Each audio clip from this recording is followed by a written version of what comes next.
both Michigan and Michigan State are struggling to find consistency on the hardwood. And Michigan football is dominating both the offseason and social media. Here to talk to us about it all is friend of the program, Adam Biggers, the assistant sports editor for Fan Rank Sports. Adam, always great to see you on the Two Man Advantage podcast, and thanks for joining us today. Hey, Kevin, not a problem, man. I enjoy being here. Thanks for inviting me. So when we look at the season for both Michigan and Michigan State, could you tell me what do you think is the key for both teams to make a run at the tournament? And do you think either of them will make the tournament this year? Well, I'll start with Michigan because I think Michigan is better equipped right now than Michigan State. And for the simple reason, I mean, Derek Walton is playing the best basketball of his career. He just got off a streak of 5 games of 20 points or more. The past 2 games, he hasn't scored as much, but he's played pretty well. Zach Irvin's still struggling, but he has at least found the basket a little bit more often in these past couple games than he had previous. I think that Mo Wagner, and DJ Wilson are going to be the keys right now. As long as Derek can be even, DJ and Mo are the guys I think that are really going to elevate these guys. If you look at them, Kevin, DJ and Mo, 2 of the best bigs in the Big Ten. If you look at just what they're both able to do overall, DJ Wilson has shown off some handles. He's shown a little bit of turnaround finesse with that turnaround fade that John Beilein doesn't want him to shoot. Mo Wagner has been very aggressive. We've seen him get under the skin of Nick Ward of Michigan State this year. So I think those 2 guys, I mean, you have to have some kind of consistent play from Derek. And obviously they want to get something out of the limited bench that they have. And being that John Beilein doesn't really have an expansive roster this year, he needs the most out of everybody. And thankfully, he might want to knock on some wood that he hasn't had to go through any major injuries this season. So I think that it is Mo and DJ that are going to be the keys, but that's assuming that Derek remains on this constant level that he's playing at, and Mar, continues to contribute a little bit too. But those are the big 3 for Michigan right now, Kevin.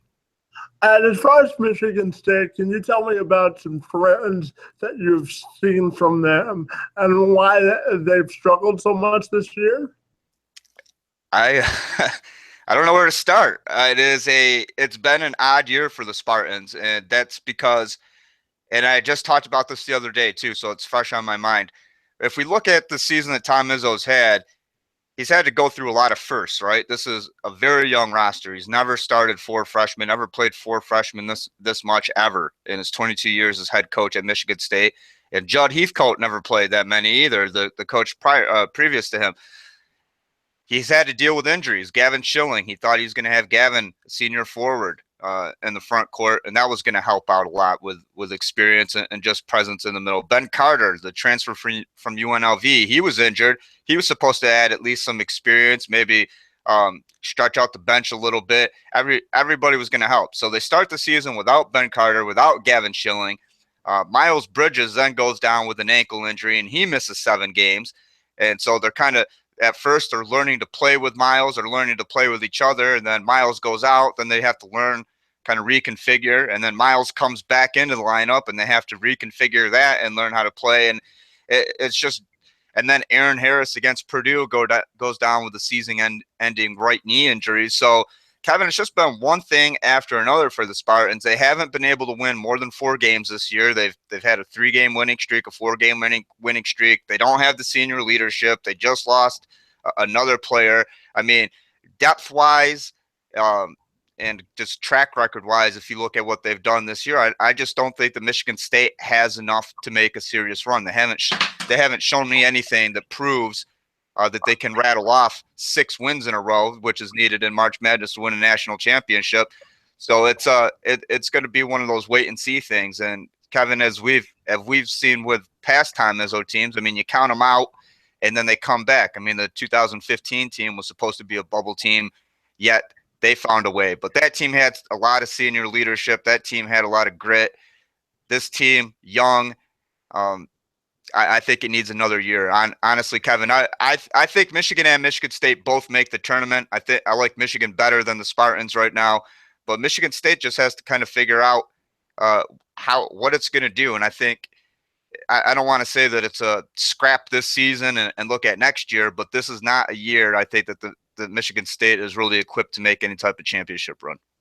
Well, we always know that March is Tom Izzo's month, so we might be able to pull a rabbit out of a hat, huh? It is true, and I don't think I've ever counted out a Michigan State team this early, but after that blowout loss at Purdue, Kevin, I can confidently say that Michigan State hasn't shown a lot, but at the same time, you do bring a good point. It is a Tom Izzo team and Mr. March, and we'll see what they can do if they get in. My final two questions for you, Adam, have to do with Michigan football. I'll start with Jabril Peppers. I view him as one of the most polarizing figures in this year's draft, just simply because you don't know where he's going to play and where he's going to go in terms of draft positioning. So my first question on this is, do you think he will be a first-round pick, and do you view him as one of the most polarizing figures in this year's draft? I certainly think he's a first round pick, and it is. I mean, you use the word polarizing. If we want to even look at it literally, he shifted from one end of the early first round to now projections are having him all the way. Recent projection I've seen him at number 32 going to the New England Patriots. So I mean, we've seen, in previous mock drafts that he was going to go really early, the Jaguars or the Jets or someone like that, a top 10 pick. So it is kind of surprising to see it slide, to see Jabril's stock slide so much.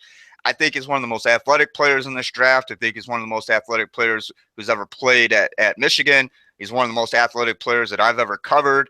And I don't have any doubt that he'll have success in the NFL. I know people are asking about the size, that he's in between. Is he going to be a linebacker or is he going to play a safety? And a lot of people kind of harp on the size a little bit. But Kevin, if you break down the numbers, size-wise, Jabril is very current with a lot of the safeties that have been in the past combines.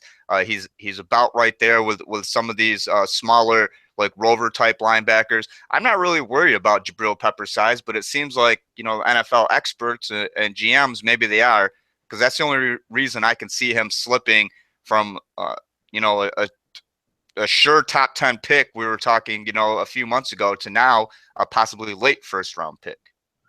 And my final question for you, Adam, has to do with Jim Harbaugh. Again, he's been on social media with this bat with Paul Feinbaum, and certainly he's put in another top flight recruiting class. But if you look at winning the big game, he hasn't won a Big Ten championship yet, and he hasn't won a national championship. So I know that he could probably walk on water and Ann Arbor for what he's done, but how much pressure do you think could be placed on Harbaugh specifically?